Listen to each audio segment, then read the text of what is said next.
Blockchain की दुनिया में अक्सर प्राइवेसी और ट्रांसपेरेंसी के बीच एक बड़ी कशमकश रहती है ना? इस नए एक्सप्लेनर में हम अनूबिस नेटवर्क के आर्किटेक्चर को डिकोड करने वाले हैं। आज हम समझेंगे कि कैसे ये नेटवर्क डिसेंट्रलाइज्ड फाइनेंस यानी डीफाई और यूजर प्राइवेसी के बीच की उस खाई को कमाल के तरीके से खत्म कर रहा है। चलिए सीधा मुद्दे पर आते हैं। इस पूरी तकनीक की जो असल नींव है वो सिर्फ एक बड़े और काफी एम्बिशियस विजन पर टिकी है, प्राइवेसी और डीफाई को एक साथ जोड़ना। ऐतिहासिक रूप से देखें तो ये दोनों एक दूसरे के बिल्कुल ऑपोजिट माने जाते हैं। एक तरफ डीफाई है जो पूरी तरह पब्लिक लेजर पर चलता है और दूसरी तरफ प्राइवेसी जहां डेटा छुपाना सबसे जरूरी है। अनूबिस का मेन मिशन इन दोनों को बिना किसी समझौते के एक प्लेटफॉर्म पर लाना है। तो इस मुश्किल से दिखने वाले लक्ष्य को कैसे अचीव किया जाए, इसके लिए हम इन 6 पिलर्स पर बात करेंगे। अनूबिस का vision, seamless Ethereum compatibility, selective privacy की ताकत, इसकी high speed performance, regulation readiness और आखिर में इसके कोर डिजाइन प्रिंसिपल्स। तो चलिए सबसे पहले बात करते हैं पहले पॉइंट की, द अनूबिस विजन। अगर हम विजन की बात करें तो अनूबिस का मेन गोल एक ऐसा अल्टीमेट ब्रिज बनना है जो इथीरियम की आसानी और स्पीड को एक प्राइवेसी नेटवर्क की मजबूत सिक्योरिटी के साथ मिला दे। और मजे की बात यह है कि ये सब रेगुलेशंस को ध्यान में रखकर किया जा रहा है। मतलब प्राइवेसी बनाए रखने के लिए स्पीड या लीगल चीजों से कोई कॉम्प्रोमाइज नहीं करना पड़ेगा। बिल्कुल एक परफेक्ट बैलेंस। अब आगे बढ़ते हैं दूसरे बड़े ऑब्जेक्टिव की तरफ, सीमलेस इथीरियम कंपैटिबिलिटी। डेवलपर्स के नजरिए से देखें तो ये स्लाइड काफी दिलचस्प है। सबसे बड़ी बात यह है कि मौजूदा स्मार्ट कॉन्ट्रैक्ट्स सीधे यहाँ माइग्रेट हो जाते हैं।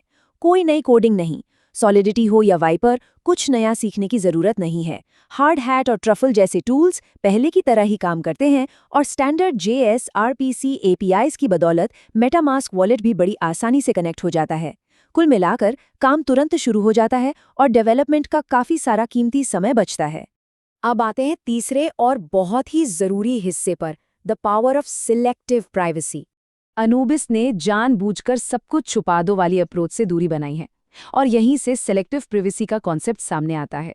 जरा इसे ऐसे समझिए, यूजर की पहचान, सेंडर और रिसीवर का एड्रेस और वॉलेट का बैलेंस, ये सारी पर्सनल और सेंसिटिव जानकारी पूरी तरह हिडन रहती है। लेकिन दूसरी तरफ ट्रांजैक्शन का अमाउंट, कॉन्ट्रैक्ट एड्रेस और ट्रांजैक्शन का टाइप, ये सब पब्लिक रहता है। ऐसा इसलिए ताकि मार्केट में लिक्विडिटी और ट्रांसपेरेंसी बनी रहे और डीफाई का काम बिना किसी रुकावट के चलता रहे। है ना कमाल का आइडिया? और ये सब मुमकिन कैसे होता है? इसके पीछे है जीरो नॉलेज या ZK टेक्नोलॉजी का जादू। ये एक ऐसी शानदार क्रिप्टोग्राफिक टेक्निक है जो असली अमाउंट या आइडेंटिटी को रिवील किए बिना ही बैलेंस को वेरीफाई कर देती है और डबल स्पेंडिंग को रोकती है। मतलब सिस्टम को ये तो पता है कि ट्रांजैक्शन बिल्कुल वैलिड है, लेकिन किसने और कितने का किया ये राज ही रहता है। इसके साथ ही व्यू की सिस्टम से जरूरत पड़ने पर ट्रांजैक्शन हिस्ट्री को ऑडिटर्स के साथ सिक्योर तरीके से शेयर भी किया जा सकता है। चलिए अब बात करते हैं चौथे पिलर की, हाई स्पीड परफॉर्मेंस की। ब्लॉकचेन की दुनिया में एक आम धारणा है कि प्राइवेसी नेटवर्क्स बहुत धीमे होते हैं। खैर, अनूबिस इस पुरानी सोच को पूरी तरह चकनाचूर कर देता है। इसका ब्लॉक टाइम है सिर्फ 2 सेकंड। जी हाँ, इसका सीधा सा मतलब है कि ट्रांजैक्शंस के कंफर्म होने में अब कोई लंबा इंतजार नहीं करना पड़ेगा। और बात सिर्फ 2 सेकंड के ब्लॉक टाइम तक नहीं रुकती। ये नेटवर्क 1000 से ज्यादा ट्रांजैक्शंस प्रति सेकंड यानी TPS की प्रोसेसिंग स्पीड देता है। इतनी भारी स्केलेबिलिटी का फायदा ये है कि हाई फ्रीक्वेंसी ट्रेडिंग और कॉम्प्लेक्स फाइनेंशियल ऑपरेशंस बहुत स्मूथली चलते हैं, जो आज के टाइम में मॉडर्न डीफाई के लिए बेहद जरूरी है। लेकिन यहाँ जो बात सबसे ज्यादा हैरान करती है वो है इसका verification time. ZK proof verification जैसी बेहद जटिल प्रक्रिया 10 मिलीसेकंड से भी कम समय में पूरी हो जाती है। इतनी तेज वैलिडेशन स्पीड ब्लॉकचेन स्पेस में किसी गेम चेंजर से कम नहीं है, जहां प्राइवेसी और परफॉर्मेंस एकदम कंधे से कंधा मिलाकर चलते हैं। हमारा 5वां पॉइंट बहुत क्रूशियल है, रेगुलेशन एंड कंप्लायंस रेडी। देखिए, ग्लोबल फाइनेंशियल रेगुलेशन से लड़ना कोई समझदारी नहीं है और अनूबिस नेटवर्क को उनके साथ मिलकर काम करने के लिए ही डिजाइन किया गया है। इसके लिए यूज होता है ZK KYC मैकेनिज्म। ये फीचर बिना असली पहचान बताए ये साबित कर देता है कि कोई भी पर्टिकुलर अकाउंट पूरी तरह से कंप्लायंट है और किसी इंटरनेशनल सैंक्शन लिस्ट में नहीं है। डिसेंट्रलाइज्ड एंटी मनी लॉन्ड्रिंग तरीकों का इस्तेमाल करके ये नेटवर्क यूजर की एनोनिमिटी और सख्त सरकारी नियमों के बीच एक बहुत ही परफेक्ट बैलेंस बनाता है। अब आते हैं हमारे आखिरी और छठे हिस्से पर, कोर डिजाइन प्रिंसिपल्स। अगर हम ट्रेडिशनल वेब 2 की बात करें तो वहां प्राइवेसी सिर्फ एक ऑप्शन होती है जिसे कभी भी बाईपास किया जा सकता है, लेकिन यहाँ प्राइवेसी बाय डिफॉल्ट का रूल चलता है। इसके साथ ही ट्रस्ट को कम से कम करना, डेवलपर्स के लिए काम आसान बनाना और धीरे धीरे नए फीचर्स अपनाना इसके मेन प्रिंसिपल्स हैं। एडवांस्ड क्रिप्टोग्राफी का सहारा लेकर सेंट्रलाइज्ड सर्वर्स पर निर्भरता को लगभग खत्म कर दिया गया है। अब ये ट्रस्टलेस सिक्योरिटी सिर्फ हवा में कही गई बात नहीं है, इसे इथेरियम के पावर्स ऑफ टॉ वाले यूनिवर्सल ट्रस्टेड सेटअप का बैकअप मिला हुआ है। और ये जानकर सचमुच हैरानी होती है कि इस ऐतिहासिक सेटअप में दुनिया भर से 1 लाख से भी ज्यादा पार्टिसिपेंट्स ने हिस्सा लिया था। इतनी बड़ी कम्युनिटी का शामिल होना इस बात की गारंटी है कि ये पूरा सिस्टम किसी एक इंसान या कंपनी के कंट्रोल से पूरी तरह बाहर है।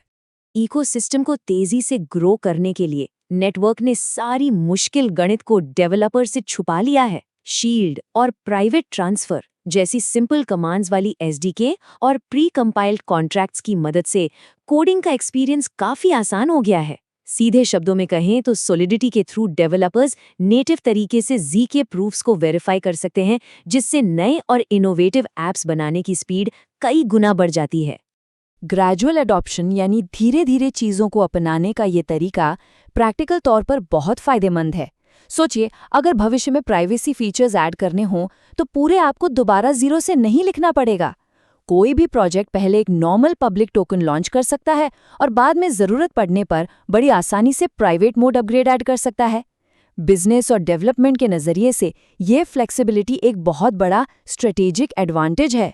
तो इन सभी पहलुओं को डिकोड करने के बाद एक बहुत ही दिलचस्प सवाल जहन में आता है, क्या अनुबिस सच में भविष्य का स्मार्ट प्राइवेसी ब्लॉकचेन बनने वाला है? जिस खूबी के साथ ये EVM compatibility, iron clad security, बिजली जैसी तेज स्पीड और रेगुलेटरी कंप्लायंस को एक ही जगह ले आता है, उसे देखकर लगता है कि शायद ब्लॉकचेन टेक्नोलॉजी का फ्यूचर कुछ ऐसा ही दिखने वाला है। ये यकीनन एक ऐसा कॉन्सेप्ट है जो आगे चलकर पूरी डिसेंट्रलाइज्ड फाइनेंस की दुनिया की दिशा ही बदल सकता है। इस बारे में जरूर सोचिएगा।